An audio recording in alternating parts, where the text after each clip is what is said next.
This is the story of STS-91. Discovery launched on June 2nd, and we'll give you the highlights of the mission, beginning with the launch, our walk out to the vehicle. We have a beautiful day to go fly. You can see all the crews ready to go, and we've got some pretty interesting scenes after we drive to the pad, showing everybody getting in the vehicle with a camera that is located in the cockpit and gives you some unique perspective of what it's like to climb aboard and get ready to launch.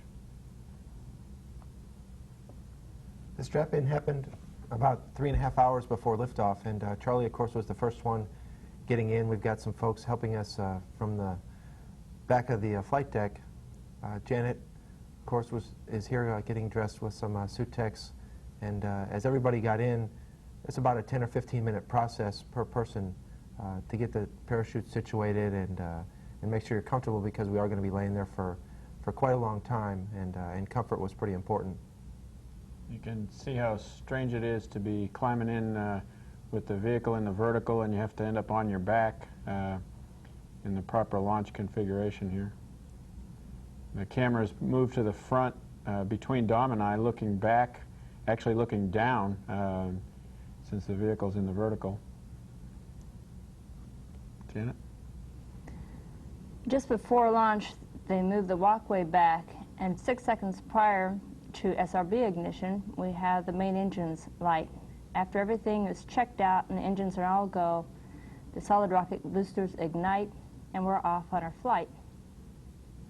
This is a very interesting and emotional aspect, or time for new flyers especially, because this is the first time we've experienced such emotions, such physical experiences, so this is very emotional.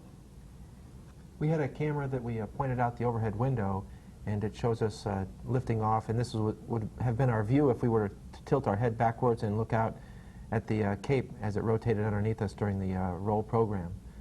We also had a helicopter that was in the area, and it took a beautiful view of the shuttle coming up through the haze layer that we don't see very often, and because of the gorgeous clear weather, we had this really sparkling picture to look back on the flight with. Got an incredible amount of thrust there, pushing us skyward, about 7 million pounds of thrust, a little bit less, and booster separation about 2 minutes into the flight. Of course, there's a couple cameras on the shuttle that are looking at the SRBs as they separate, and of course they fall back to the water and are pulled back in and reused like soda pop bottles for a later flight. Right after the SRBs leave us, as we're passing through about Mach 13, the orbiter rolls and we saw the horizon for the first time, which was really a great experience. Shortly after we're on orbit, it's important to be able to open the payload bay doors. This is critical for cooling of the orbiter during flight. We have Freon loops that are contained in the payload bay doors that allow us to radiate the heat outward. We can also see the space hab there in the back of the payload bay, where we conducted several scientific experiments and where we held the equipment that we transferred to the Mir space station. Once we got on orbit, we opened the hatch that led from the mid-deck to a tunnel that led back to that space hab. So here I am opening that hatch that leads back to the space hab. In the hab, we had several radiation experiments and also a new communications experiment, which you can see Franklin holding here. The radiation experiments are on the rack that I'm touching there on the side. We also had a lot of equipment that we were transferring to the Mir in that small volume. We had the alpha magnetic spectrometer, which is a high-energy particle physics experiment. Franklin was in charge of that experiment, and he has his computers set up here, and the main purpose of this was to hopefully detect antimatter in space.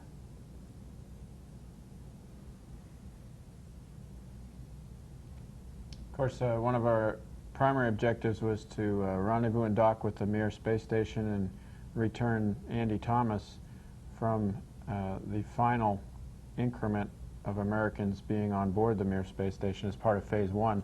This is a view from the space station of us approaching, and then a reflective view from the shuttle as we came in from underneath, ever so slowly closing on the mirror. You can see the ring there in the lower left near the center of the image is the docking port of the mirror.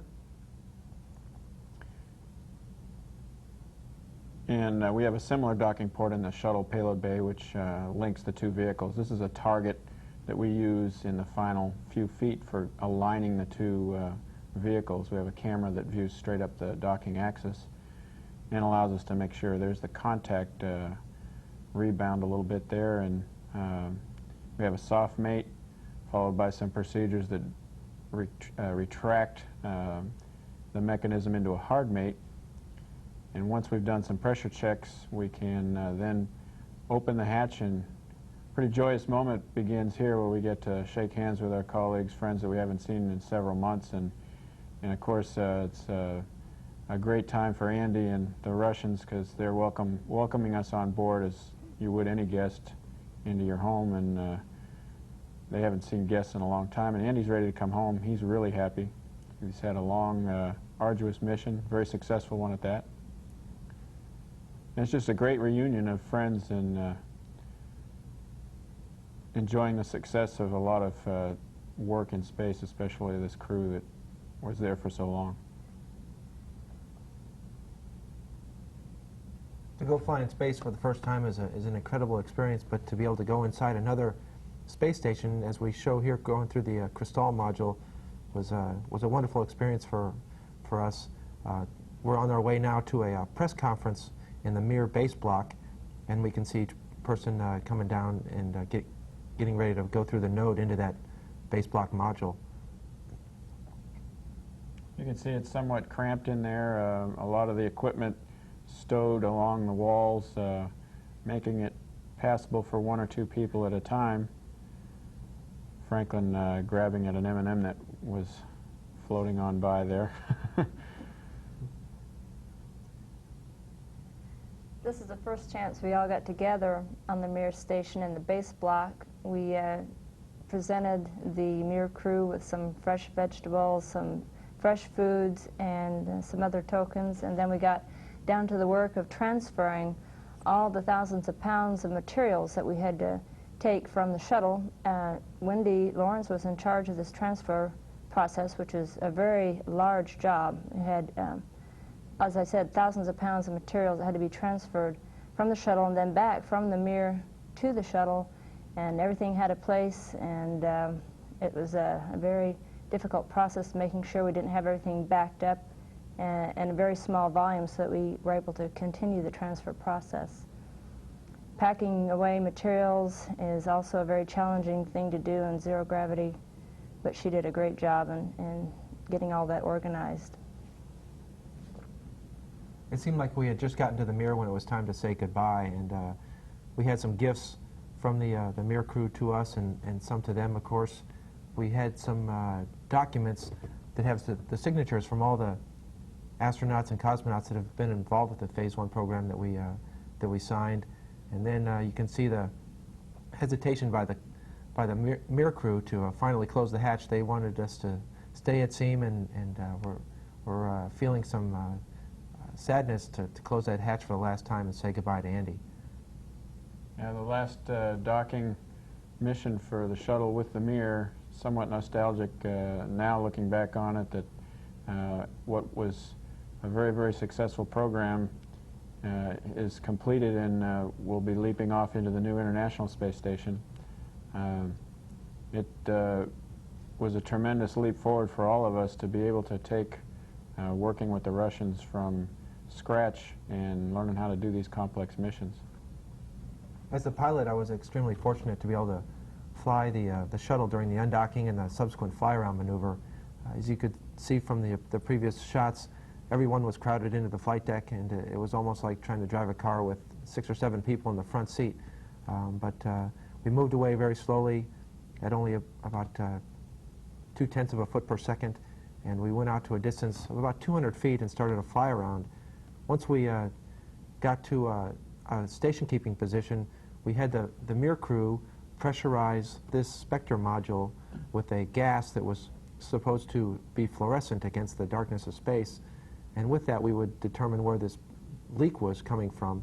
As it turns out, that that fluorescence was not visible to us, but it provided a great exercise in maneuvering around the mirror and maybe refining some techniques we might use further on with the International Station.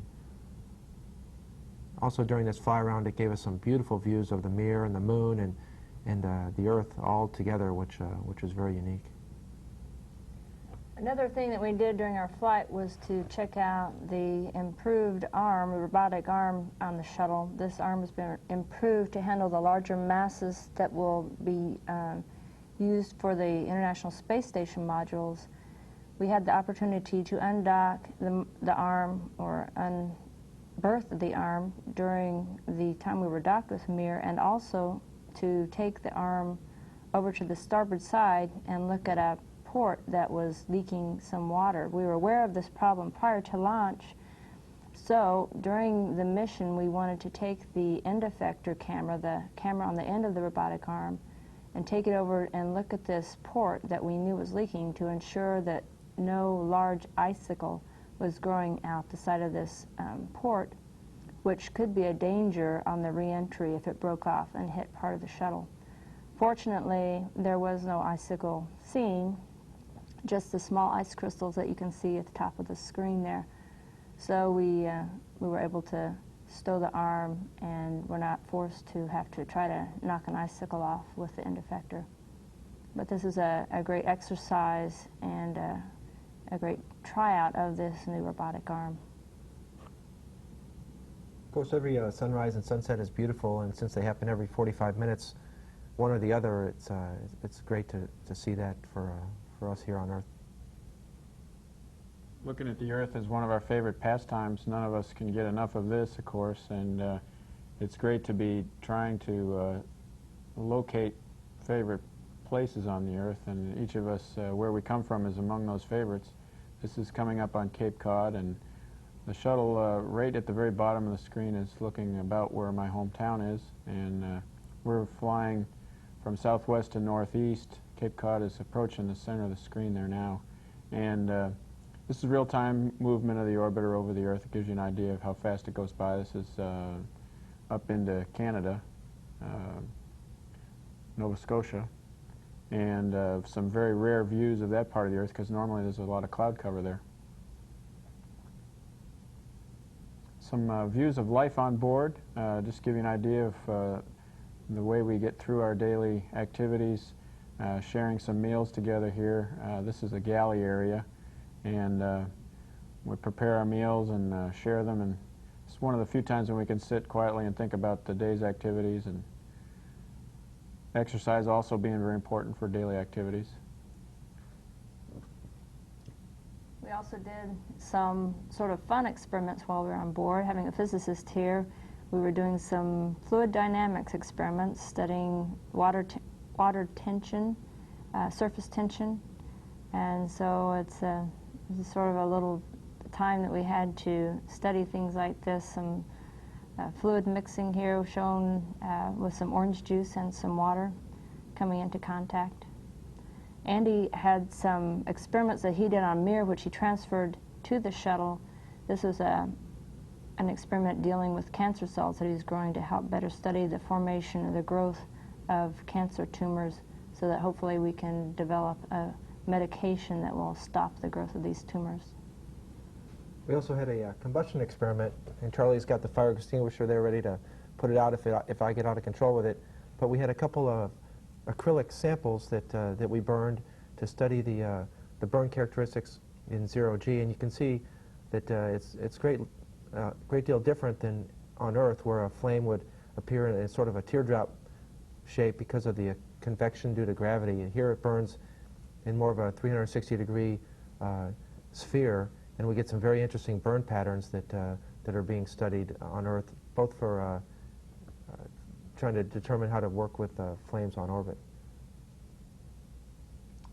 Day before re-entry, we're doing some checkouts of the shuttle systems for landing, making sure everything is go, and then you see the orbiter on entry in this scene from cameras at the Kennedy Space Center.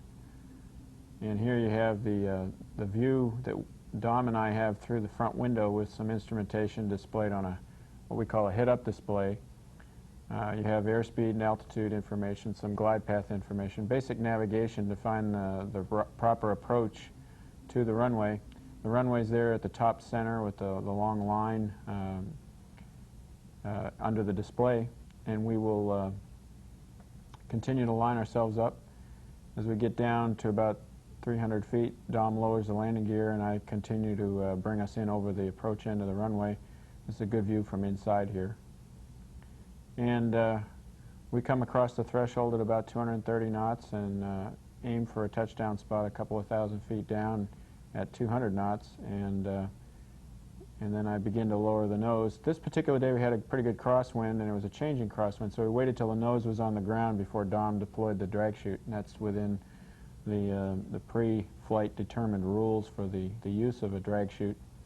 It, in a crosswind, has a tendency to pull the nose off to against the side that the wind's blowing from, and you want to be able to get the nose on the ground to maintain good positive control before you put that chute out. But in any event, all of that worked as advertised for us, and Andy, of course, is on the middeck wondering why it seems like 5 Gs is on his body when we're all there back on Earth, and he is discovering what readaptation is all about, and he made some comment about how I should stop pulling a type G turn here. But that's the story of STS-91, and we're happy to share it with you.